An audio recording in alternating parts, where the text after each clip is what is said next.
வணக்கம். தலைப்பை பார்த்துருப்பீங்க. ரொம்ப முக்கியமான ஒன்று கோபம். இது கோபத்தை நெருப்புன்னே சொல்லலாம். அந்த மாதிரி மிக பவர்ஃபுல்லான ஒன்று. மனித உணர்வுகளில் மிக முக்கியமானது. மனிதனுக்கு உள்ள உட்பகைவர்கள் 6 பேர்னு சொல்லுவாங்க.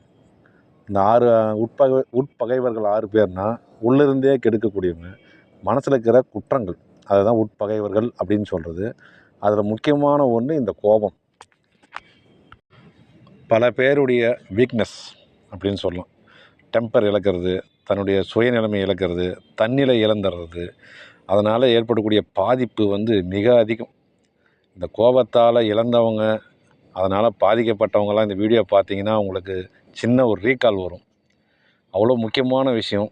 இதை கையாள தெரிஞ்சால், இதை கட்டுப்படுத்த தெரிஞ்சால் நீங்கள் மிகப்பெரிய வெற்றியாளர். அதனால தான் இந்த பதிவு போடுறேன். மிக முக்கியமான ஒரு பதிவு இது. கொஞ்சம் கூட வாங்க பார்ப்போமா? சரி, இந்த கோபத்தில் நல்ல விஷயங்களும் சிலது இருக்குது. தன் உரிமை போராட்டம், தன்னை இழிவுபடுத்தாமல் அடுத்தவங்க கூட தற்காத்துக்க கண்ட்ரோலோடு கோவப்படலாம். அதாவது அறிவை இழக்காமல் கோவப்படுறது, அது மிக மிக முக்கியம். அதுதான் முக்கியம். அறிவை இழக்காமல் கோவப்படணும். இன்னொரு விஷயம் இந்த செல்ல கோபம், கள்ள கோபம், பொய் கோபம், அதெல்லாம் ஏற்றுக்கொள்ள வேண்டிய ஒரு விஷயந்தான். அதிகபட்ச கோபம் தான் ஆகாதுன்னு சொல்லுவாங்க. அப்படி நீங்கள் இப்போ நியாயமான கோவப்படும் போதும் அறிவை இழக்காமல் கோவப்பட்டீங்கன்னா நீங்கள் பெரிய ஆள். தன்னிலை இழந்து அறிவை இழந்து கோவப்படுறாங்க பார்த்தீங்களா, அவங்க தான் டேஞ்சர், ஆபத்தான பட்டியல். இந்த கோபப்படுறதுனால முதல் பாதிப்பு நம்ம உடம்புக்கு தாங்க. கார்டிசால் ஹார்மோன் சுரக்கிறது அப்போ தான். கல்லீரல் பலமாக பாதிக்கப்படும். கல்லீரல் பாதிக்கப்பட்டால் தான் கண்கள் சிவக்கும். கண்கள் பாதிக்கப்பட்டுச்சுனாவே லிவர் பாதிக்கப்பட்டதுன்னு அர்த்தம். இதயம் பாதிக்கப்படும், மூளை பாதிக்கப்படும், நரம்புகள் பாதிக்கப்படும். உடம்பு ஹெல்த்து இந்த கோபப்படுறவங்களுக்கு மிகப்பெரிய ஆபத்து. அதனால் முதல்ல ஆரோக்கிய கேடு தான் முதல் கேடு. ரெண்டாவது, இந்த கோபத்தால் உறவுகளை இழந்தவங்க, நண்பர்களை இழந்தவங்க, முக்கியமாக குடும்பத்தை இழந்தவங்க, இந்த மாதிரி அதிகமாக இருக்காங்க. இந்த கோபத்தால் இந்த மாதிரி இழப்புகளை சந்தித்தவங்க நிறைய பேர் இந்த வீடியோவை கேட்கலாம். அவங்கள சின்ன ஜஸ்ட் ரீகால் பண்ணி பார்த்தீங்கன்னா, போகிற ஒரு கோபத்துக்காக எவ்வளோ பெரிய இழப்புகளை சந்தித்தோன்னு கொஞ்சம் யோசிப்பாங்க. கோபப்படும் போது நமக்கு அப்போ செய்கிறது நியாயமாக தோணும், கரெக்டு தான் தோணும். ஆனால் அது போன பின்னாடி யோசனை பண்ணி பார்த்தா எவ்வளோ பெரிய முட்டாள்தனம்னு தோணும், எவ்வளோ இழந்தோன்னு தோணும். ஒரு குழந்தைய பார்த்தீங்கன்னா, அது ஏதாவது விரும்பி சாப்பிடும்போது அது கொஞ்சோண்டு கேட்டிங்கன்னா தராது.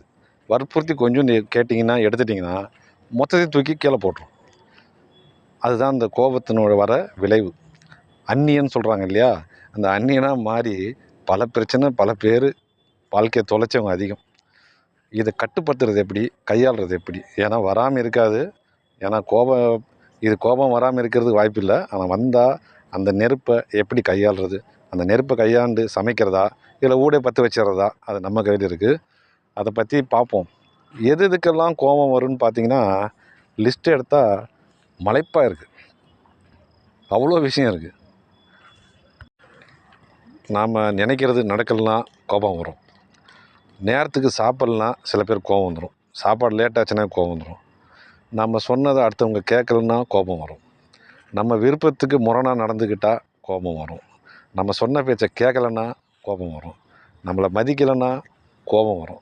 சில பேர் பார்த்தாவே கோபம் வரும், என்ன ரீசன்லாம் கிடையாது. அந்த மாதிரி சில பேருக்கு அமைப்பு இருக்கும். இன்னும் சில விஷயங்கள்லாம் இருக்குது. இப்போ வீட்டுக்குள்ளே ஒரு சாப்பாடு சரியில்லையா கோபம் வரும். குழந்தைங்க சொன்ன பேச்சு கேட்கலையா கோபம் வரும். சில முட்டாள்கிட்ட பழகுனீங்கன்னா கோபம் வரும். ஏன்னா அவங்க கொடுக்குற தொல்லை அதிகமாக இருக்கும். ஏன்னா அவங்களுக்கும் கெடுத்துக்கிட்டு நம்மளையும் தொல்லை கொடுப்பாங்க. இந்த தொல்லையாளர்கள் அதிகமாக இருக்கிற பூமி நம்ம பூமி.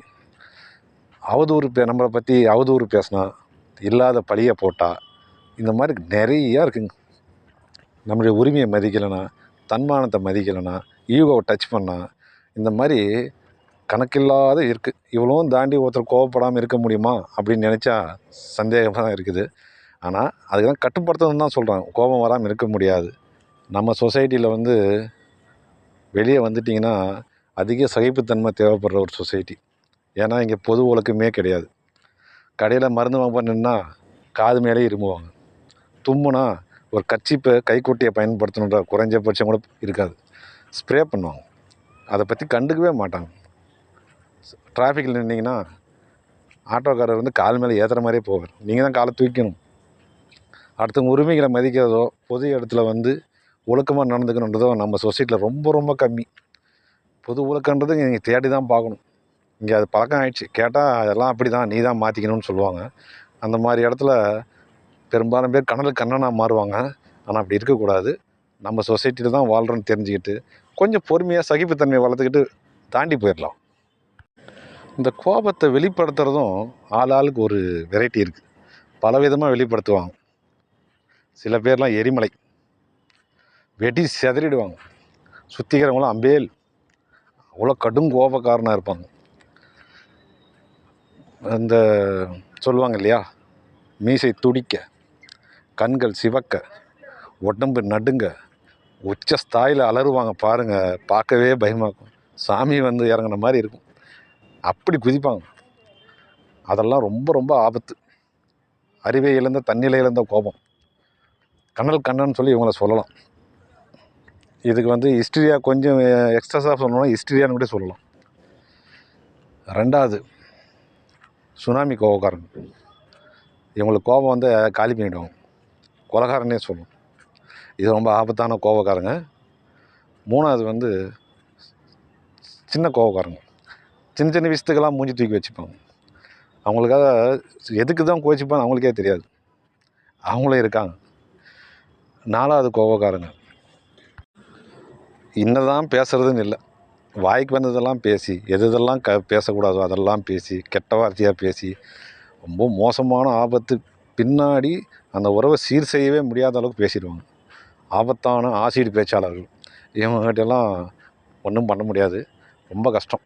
அதெல்லாம் சரி பண்ணிக்கணும். நாகாக்க இவங்களுக்கு தான். அஞ்சாவது டப்புன்னு கை நீட்டிடுவாங்க. இதுவும் ரொம்ப ஆபத்தானது. ஏடா கூடமாக தேவையில்லாத இடத்துல கை நீட்டினா பலன் என்ன கிடைக்கும், ரிட்டன் என்ன வரும்னு உங்களுக்கே தெரியும். அந்த மாதிரி கை நீட்டுறது வந்து ரொம்ப பெரிய ஆட்கள்னு சின்ன ஆட்கள் வரி இருக்கிறாங்க. இது கொஞ்சம் ஆபத்தான விஷயந்தான். கண்ட்ரோல் பண்ணிக்கணும். கோபம் வந்து எடுத்தோன்னே அடிச்சிடுவாங்க. ரொம்ப ஆபத்தான விஷயம். இந்த வேலை செய்கிற இடத்துல மேல் அதிகாரிகள்கிட்ட இல்லை பெரிய ஆட்கள்கிட்டலாம் கோபப்பட்டு வேலையை தூக்கி எறிஞ்சிட்டு வந்தவங்களாம் நிறைய பேர் இருக்கிறாங்க. அதனால் வாழ்நாள் ஃபுல்லாக அது ஈடு செய்ய முடியாத அளவுக்கு பாதிக்கப்பட்டவங்களாம் இருக்கிறாங்க. முக்கியமான டீலில் ஒரு செகண்டில் பொறுமையில் தூக்கி எடுத்துகிட்டு போனவங்க, எல்லாத்தையும் கெடுத்து குட்டிஸ்ராய் வந்து வீட்டில் உட்காந்தவங்க பல பேர் இருக்கிறாங்க. அரசியலிருந்து திரையுலகத்துலேருந்து பெரிய பெரிய விஐபிங்கெல்லாம் கோபத்தால் கெட்டவங்க நிறைய பேர் இருக்கிறாங்க. அந்த மாதிரி ஒரு விஷயம் இருக்குது. அவ்வளோ பெரிய விஷயத்த நம்ம கண்ட்ரோலில் வைக்கணும்னு தான் சொல்கிறோம். அதுக்கு நிறையா விஷயங்கள் இருக்குது. மூச்சு பயிற்சி, யோகா, அதுவும் வந்து இந்த தியானம், முத்திரைகளில் வந்து இதய முத்திரை வச்சா கண்ட்ரோல் வரும்னு சொல்கிறாங்க. அந்த ஆதி முத்திரை இது போட்டாலும் கண்ட்ரோல் வரும். அந்த நேரத்தில் வந்து கோபம் வரும்போது உங்களை நீங்களே உத்து பாருங்கள், அது கம்மியாயிடும். தண்ணி குடிங்க, அந்த இடத்த விட்டு வெளியே போங்க. பல விஷயத்தில் வந்து தள்ளி போடுங்க. கோபத்தில் எந்த முடிவும் எடுக்காதீங்க. ஏன்னா கோபத்தோடு எழுறவன் நஷ்டத்தோடு உட்காருவான்றது ஒரு புகழ்பெற்ற பழமொழி. இதை நானே அனுபவிச்சுக்கிறேன். பல நேரத்தில் வந்து இந்த கோபத்தால் இழந்தது அதிக இழப்பு ஏற்படுத்தக்கூடியது இந்த கோபம் மிக முக்கியமானது. கற்றவருக்கு சென்ற இடமெல்லாம் சிறப்பு, கோபக்காரருக்கு சென்ற இடமெல்லாம் சண்டை. இழப்புகளை தவிர்க்கணுன்னா கோபத்தை கட்டுப்படுத்தி தான் ஆகணும். ஏன்னா அதிக இழப்பு இதனால தான் வருது. இது பல பயிற்சிகள் இருந்தாலும் நான் சொன்னதை பாருங்கள், ரொம்ப நல்லதாக நடக்கும். இந்த மது போதையில் கோவப்படுறாங்க பார்த்தீங்களா, அதுதான் இன்னும் ஆபத்து. மிலிட்ரியே கூட பாத்திரம்னுவாங்க. நைட்டில் என்ன தைரியம் எல்லைக்கும் போவாங்க. பெரும்பாலும் பல பேர் பிரச்சனையில் மாட்டுறதே இந்த நேரத்தில் தான். காலையில் இருந்தால் எதுவும் செய்ய மாட்டாங்க, குப்புறப்படுத்துன்னு பயந்து போய் படுத்துனுப்பாங்க. இந்த ராத்திரி அதுக்கு கொடுக்குற அந்த வேகத்தில் அதிக பாதிப்பை சந்திக்கக்கூடியது இந்த நேரமும். அந்த நேரத்தில் கோபத்தை தவிர்க்கலாம். சில பேர் இருக்கிறாங்க, கிராமப்படி சொன்னால் கல்லூரி மங்கன், டீசெண்டாக சொன்னால் மிஸ்டர் கூல், மிஸ்டர் டோனி. இவங்கள மாதிரிலாம் கிஃப்டட் பர்சனு. கோபமே வராது, எந்த இழப்பும் இருக்காது. அவங்க காரியத்தில் கரெக்டாக இருப்பாங்க. ஒரு இழப்பும் வராது, எந்த பேரும் கிடாது. அவங்கெல்லாம் கொடுத்து வச்சவங்க. அந்த மாதிரி ஆட்களெல்லாம் கடவுள் ஆசீர்வாதம் தான் சொல்லணும்.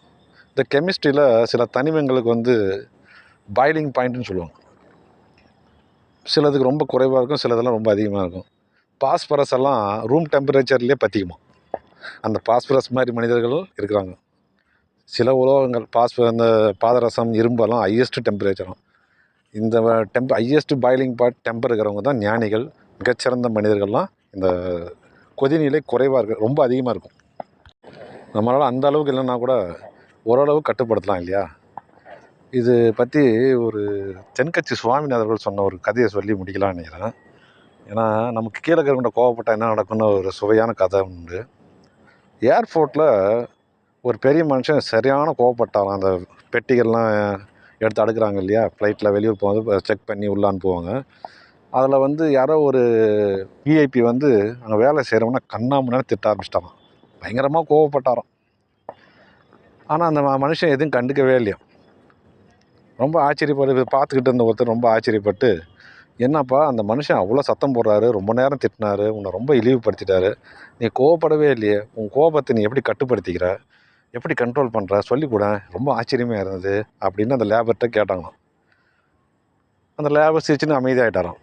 அடடா என்னடா இது, இவ்வளோ பெரிய ஞானியாக இருக்கிறாரு இந்த மனுஷன் அப்படின்ட்டு, ஏப்பா அந்த பெரிய மனுஷன் எங்கேப்பா போகிறாருன்னு அப்படின்னு கேட்டான். அவர் எங்கே போகிறாரு அப்படின்னு கேட்டாராம். அதுக்கு அந்த லேபர் சொன்னாராம், அவருடைய பார்சல் லக்கேஜெல்லாம் லண்டனுக்கு போகுது, ஆனால் அவர் சிங்கப்பூர் போகிறாரு அப்படின்ட்டாராம். அவன் கோபத்தை எப்படி காட்டியிருக்கிறான் பாருங்கள். அதாவது அவர் போகிற ஒரு நாட்டை விட்டுட்டு வேற ஒரு ஃப்ளைட்டில் ஒரு பார்சல் ஏற்றிட்டாராம். அதனால் எவ்வளோ பெரிய இழப்பு. தன்னை விட கீழே இருக்கிறவன்ட்ட பகைச்சிட்டிங்கன்னா இந்த மாதிரி தொல்லையெல்லாம் வரும். அதனால் சிறந்த வழி எதுனா தன்னை கட்டுப்படுத்திக்கிறது தான். விழிப்பாக இருங்க. கோபம்ன்ற வரும்போது விழிப்பாக இருந்தீங்கன்னா பெரும்பாலும் கண்ட்ரோல் பண்ணலாம். அதனால் பல இழப்புகளை தவிர்க்கலாம். இதை கேட்டவங்க கண்ட்ரோல் பண்ணுங்கள், ஷேர் பண்ணுங்கள், கமெண்ட் பண்ணுங்கள், லைக் பண்ணுங்கள், ஆதரவு கொடுங்க. நன்றி.